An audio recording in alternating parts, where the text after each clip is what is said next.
বন্ধুরা বসে পড়েছি, দেখো বেল পানা করতে, বেলটা ফাটিয়ে নিয়ে চলে এসেছি। তো বেলটা অনেক দিন ধরেই ফ্রিজে ছিল।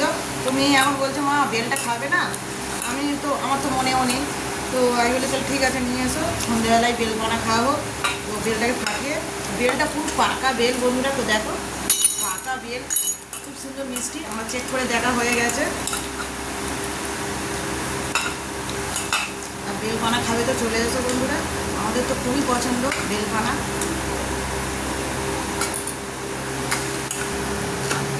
বেল পানা আমার রেডি হয়ে গেছে বন্ধুরা।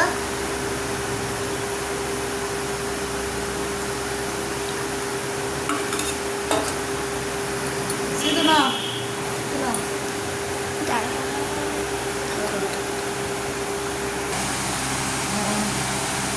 কেন, চিয়ার্স।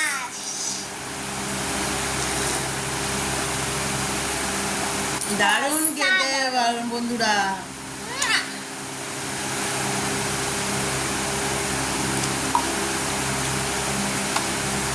আর খাবে তো চলে এসো বন্ধুরা। বেল পানা। বেল পানা।